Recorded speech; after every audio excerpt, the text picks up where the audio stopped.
श्री स्वामी समर्थ. नमस्कार, मी नंदिनी. माझ्या यूट्यूब चॅनलवर तुमचं खूप मनापासून स्वागत करत आहे. तुमच्या मनातील सर्व चांगल्या इच्छा स्वामी महाराज पूर्ण करो ही स्वामींच्या चरणी प्रार्थना करते आणि आजच्या व्हिडिओला सुरुवात करते. तत्पूर्वी तुम्ही जर चॅनलवर नवीन असाल तर चॅनलला सबस्क्राईब करा. त्याचबरोबर शेजारचं जे बेल आयकॉनचं बटन आहे ते प्रेस करा, जेणेकरून मी जेव्हा नवीन व्हिडिओ अपलोड करेन त्याचं नोटिफिकेशन तुम्हाला मिळेल आणि तुम्ही एकही व्हिडिओ मिस करणार नाही. तर चला करूया व्हिडिओला सुरुवात.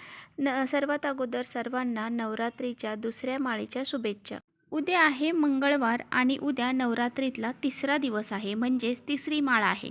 तर पहा, उद्या कुलदेवीला आपल्याला अशी एक वस्तू अर्पण करायची आहे.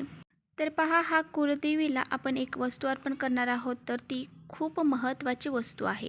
आणि असा हा उपाय जर आपण आपल्या घरामध्ये केला तर तुमच्या जीवनातील जे काही दुःख आहे, संकट आहे, अडचणी आहेत, त्या सर्व दूर होऊन जातील आणि कुलदेवीची तुमच्यावरती अखंड कृपा राहील आणि पुढील 25 पिढ्या सुखाच्या आणि भरभराटीच्या जातील. इतका हा प्रभावशाली उपाय आहे. त्यामुळे पहा, नवरात्रीमधला मंगळवार आहे आणि त्याचबरोबर तिसरी माळ देखील आहे.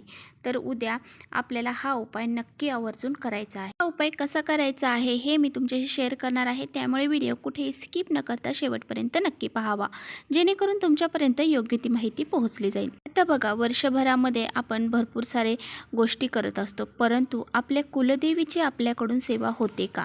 तर पहा, ह्या मंगळवारी म्हणजे उद्या नवरात्रीतला हा मंगळवार आहे, तिसरी माळ आहे. तर उद्या आपल्याला आपल्या कुलदेवीची सेवा करायची आहे, तिची उपासना करायची आहे आणि तिलाही एक अशी वस्तू अर्पण करायची आहे. तर बघा, बरेचसे घरं असे सुद्धा असतात की त्यांना त्यांची कुलदेवीच माहीत नसते. तर बघा, जर तुम्हाला तुमची कुलदेवीच माहीत नसेल तर तुम्ही कितीही उपाय करा, कितीही सेवा करा आणि कितीही पूजा अर्चा करा, तुमच्या या सेवेला, पूजेला, अर्चेला काहीच फायदा होणार नाही. यामुळे बघा, आपल्याकडून ह्या वर्षभरामध्ये जर काही करणं जमले नसेल तर पहा, आपल्या ह्या नवरात्रीच्या 9 दिवसामध्ये आता उद्या मंगळवार आहे, तर उद्या तुम्ही नक्की ही एक वस्तू कुलदेवीला अर्पण करा. आता बघा, जर तुमच्याकडे तुम्हाला कुलदेवी माहीतच नाही, तुमच्याकडे कुलदेवीचा टाकच नाही किंवा मूर्ती नाही, तर मग तुम्ही हा उपाय कसा करायचा आहे? तर तुम्ही एखादी सुपारी घ्यायची आहे, तिला कुलदेवीचं स्वरूप मानायचं आहे आणि तिथे आपल्याला मग हा उपाय करायचा आहे. तर पहा, आपल्या घराच्या देवघरासमोर बसून आपण हा उपाय करू शकता. त्याचबरोबर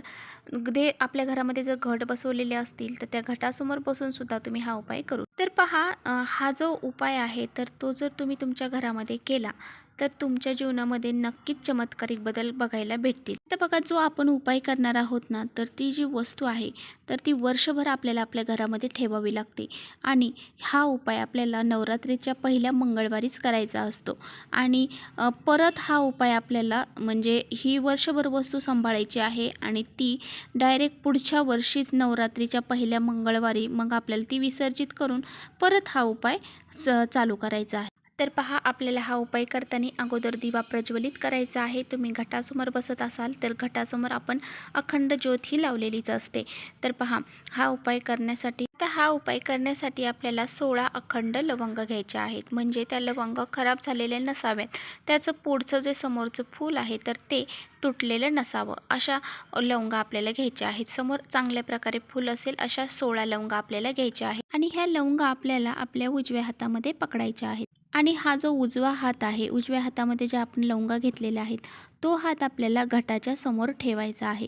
जर तुम्ही घट बसवलेला नसेल तर तुमची कुलदेवीचा फोटो असेल तर त्यासमोर ठेवा किंवा मग एखादी सुपारी असेल तर तिला कुलदेवी मानून तिच्यासमोर असा हात ठेवायचा आहे. आणि ह्या लवंगा हातामध्ये घेऊन आपल्याला जे घट आहे तर घटाला टच करायचं आहे अशा आणि ते आपल्याला सिद्धकोंचिका स्तोत्राचं पठण करायचं आहे. बघा, सिद्धकोंचिका स्तोत्रमचं आपल्याला 16 वेळा पठण करायचं आहे. 16च वेळा आपल्याला पठण करायचं आहे. हे पठण करायला जास्त वेळ लागत नाही, परंतु आपल्याला ह्या 16 वेळाच पठण करायचं आहे. त्यानंतर आपल्याला एक कापड घ्यायचं आहे. तर पहा, लाल कलरचं कापड आपल्याला घ्यायचं आहे आणि त्यानंतर पहा, ह्या जे लाल कापड आहे त्यावरती आपल्याला ह्या लवंगा ठेवायच्या आहेत. आणि तुम्हाला सांगते, हा उपाय तुम्ही उद्या दिवसभरामध्ये संध्याकाळी 12 वाजेपर्यंत, रात्री 12 वाजेपर्यंत तुम्ही हा उपाय करू शकता. म्हणजे दिवसभरात तुम्हाला जेव्हा बी वेळ भेटेल तेव्हा तुम्ही हा उपाय करू शकता. थोडा वेळ 5-10 मिनटं आपल्याला त्या लवंगा त्या कापडावरती तशाच राहून द्यायच्या आहेत. आता बघा, ह्या ज्या लवंगा आहेत तर 5-10 मिनटं आपण देवीपाशी ठेवायच्या आहेत आणि त्यानंतर उचलून घ्यायच्या आहेत आणि याची एक आपल्याला पुरचुंडी तयार करायची आहे. म्हणजेच काय, तर याला आपल्याला बांधायचं आहे आणि त्यानंतर हे बांधल्याच्या नंतर आपल्याला आपल्या मुख्य दरवाजापाशी जायचं आहे आणि मुख्य दरवाजापाशी गेल्याच्या नंतर तर घरामध्ये आपण आहोत, घराच्या बाहेर नाही, घराच्या आतमध्ये आपण उभा आहोत आणि आपल्या उजव्या साईडला आपल्याला ही पोटली बांधायची आहे. घराच्या आपण जिथे उभा आहोत तर आपल्या उजव्या साईडला ती पोटली घराच्या बांधायची आहे. आणि बघा, ही जी पोटली केलेली आहे आपण तयार, तर ती आपल्याला पूर्ण वर्षभर त्याच ठिकाणी बांधून ठेवायची आहे. आणि बघा, ही जी पोटली आहे तर ती वर्षभर तशी राहिल्यामुळे आपल्याला पुढचं जो नवरात्र येईल तर त्या नवरात्रामध्ये मंगळवार ज्या दिवशी येईल तर त्या दिवशी ही पोटली आपल्याला विसर्जित करायची आहे. त्यानंतर बघा, परत आपल्याला त्या दिवशी दुसरी पोटली तयार करायची आहे. जशी आपण आज करणार आहोत तशीच आपण त्या दिवशी परत पोटली तयार करायची आहे आणि ती पोटली परत अशा प्रकारेच आपल्या घराच्या उजव्या साईडला म्हणजे आपण जिथे उभा आहोत आपल्या उजव्या हाताला आपली ती बांधून ठेवायची आहे आणि घराच्या उंच असा खिळा ठोका आणि त्याला ती बांधा. तर अशा प्रकारे आपल्याला हा उपाय करायचा आहे. आता बघा, जी काही पोटली आपण लावणार आहोत तर ती लावल्यामुळे काय फायदा होतो, तर पहा, आपल्या घरामध्ये कोणत्याही प्रकारची नकारात्मक शक्ती प्रवेश करत नाही आणि त्याचबरोबर आपल्या घरामध्ये काही बाधा असतील, दोष असतील, अडचणी असतील, त्यासुद्धा दूर होऊन जातात. आणि पहा, वर्षभर आपल्याला ती पोटली तिथेच ठेवायची आहे आणि पुढच्या वर्षी नवरात्रीच्या मंगळवारी आपल्याला ती विसर्जित करायची आहे आणि परत दुसरी अशाच प्रकारे पोटली तिथे लावायची आहे. तर असा प्रकारे हा उपाय आपल्याला करायचा आहे. अगदी साधा आणि सोपा उपाय आहे. आपल्या कुलदेवीचा हा उपाय आहे, त्यामुळे आपल्याला हा उपाय करायचा आहे. अगदी साधा आणि सोपा उपाय आहे, तर प्रत्येकाला हा उपाय करणं जमणार आहे. त्यामुळे उद्या असा हा उपाय आवर्जून करायचा आहे. तर चला, इथेच करते व्हिडिओचा एंड. व्हिडिओ आवडला असेल तर नक्की लाईक करा. चॅनलवर नवीन असाल तर चॅनलला सबस्क्राईब करा. परत भेटूया अशा छानशा व्हिडिओसोबत. तोपर्यंत श्री स्वामी समर्थ. जय माता राणी.